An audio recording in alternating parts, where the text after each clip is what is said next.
dalka Koonfur Afrika kulan ay si wada jir uga qayb galeen madaxda safaaradda Soomaaliya ee dalka Koonfur Afrika xildhibaano ka tirsan baarlamaanka Soomaaliya iyo ganacsato ayaa waxa lagu qabtay xarunta safaaradda Soomaaliya ee magaalada Pretoria ee wadanka Koonfur Afrika. warbixinta waxaa noo soo diray wariyahayaga Maxamed Xasan Ibrahim Madka. kulankan ay soo qaban qaabisay safaaradda Soomaalida ee dalkani Koonfur Afrika isla markaana lagu soo dhaweynayay mudanayaal ka tirsan baarlamaanka Soomaaliya ayna ka soo qayb galeen ganacsatada Soomaalida ee ku nool dalkani Koonfur Afrika ayaa looga hadlayay xaaladda Soomaalida ku nool dalkani iyo sidii ay wada shaqeyn u dhaxmari lahayd ganacsatada Soomaalida iyo safaaradda. kulankani oo mid casho sharaf ayaa ugu horeyn lagu soo dhaweeyay xildhibaanada baarlamaanka Soomaaliya kuwa dhawaantani soo gaaray dalkani Koonfur Afrika waxaana ugu horeyn madasha ka hadlay ganacsatada kulankani ka soo qayb gashay. sidoo kale waxa ugu dambeyntiina goobta ka hadlay xildhibaanadii kulankani ka soo qayb galay oo uu ka mid ahaa Cabdisamed Macalin Maxamuud wasiirkii hore arrimaha gudaha iyo amniga qaranka ee dawladii ku meel gaarka ahayd. xildhibaanadii goobta ka hadlay ayaa hadalkooda ku aadanaa guubaabo ay u jeediyeen Soomaalida ku nool dalkani Koonfur Afrika inay la shaqeeyaan safaaradooda. sida aad hortiina hadda ka muuqato safaaradda iyo shacabku isku xirnaan iyo kalsooni ayaa ka dhaxayso xoojinteeda iyo wixii u dhiman dhameystirka safaaradda shaqooyinkeeda oo aan dareemayno in wax badan u dhanka dawladda heshiisyada iyo malaha qabyo ah qayla dhaanteeda waxaan u malaynayaa inaad nooga filantiin. waxaan aad iyo aad u soo dhaweynaynaa xildhibaanada sharafta leh ee nooga yimid waddankeena hooyo waxayna xasuusinayaan waddankii aan ka nimid waqti dheer ay noogu dambeysay. waxaan jeclahay safaarad inay habeen dhisanto inaad dhibaato ka baxdaan wax walba haddaa rabtiin waxa qabiil la dhahayo u hay iska dheeree Soomaali kaas lagu burburiyay dawladii gumaystaana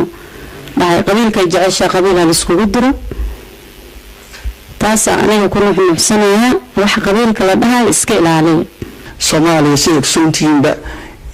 muddo sanad iyo xogaa waxa ka jira dawlad rasmi ah waqti hore waxa jiray dawlado ku meel gaar ah oo markasta qalankooda dawada lagu dhigay. hadda maanta waxa ka jira Soomaaliya dawlad rasmi ah oo qalankeeda madax bannaan laakiin saa suntiinba Soomaaliya waxa way dhowr ilaa 10 sano ka hor baa dawladii dhexe burburtay dhibaato xoog leh gaartay inay soo kabanto oo dhisanto abaar u baahan in kasta oo halkan la joogo oo si kastaba ha ahaatee xildhibaanadani ka socda dawladda federaalka Soomaaliya ayaa la filayaa inay ka qayb galaan shirka xildhibaanada qaaradda Afrika dhawaan la filayo inuu ka furmo dalkani Koonfur Afrika. Maxamed Xasan Ibrahim Madka, TV-ga caalamiga ee Somali Channel, Koonfur Afrika.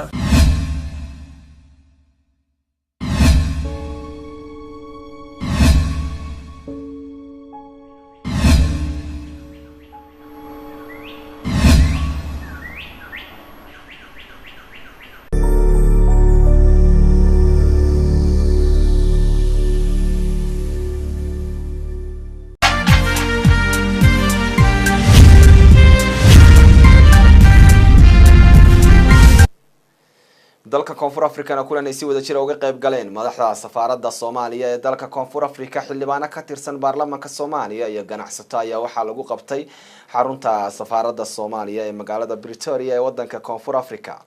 warbixinta waxaa noo soo diray wariyahayaga Maxamed Xasan Ibrahim Madka. kulankan ay soo qaban qaabisay safaaradda Soomaalida ee dalkani Koonfur Afrika isla markaana lagu soo dhaweynayay mudanayaal ka tirsan baarlamaanka Soomaaliya ayna ka soo qayb galeen ganacsatada Soomaalida ee ku nool dalkani Koonfur Afrika ayaa looga hadlayay xaaladda Soomaalida ku nool dalkani iyo sidii ay wada shaqeyn u dhaxmari lahayd ganacsatada Soomaalida iyo safaaradda. kulankani oo mid casho sharaf ayaa ugu horeyn lagu soo dhaweeyay xildhibaanada baarlamaanka Soomaaliya kuwa dhawaantani soo gaaray dalkani Koonfur Afrika waxaana ugu horeyn madasha ka hadlay ganacsatada kulankani ka soo qayb gashay. sidoo kale waxa ugu dambeyntiina goobta ka hadlay xildhibaanadii kulankani ka soo qayb galay oo uu ka mid ahaa Cabdisamed Macalin Maxamuud wasiirkii hore arrimaha gudaha iyo amniga qaranka ee dawladii ku meel gaarka ahayd. xildhibaanadii goobta ka hadlay ayaa hadalkooda ku aadanaa guubaabo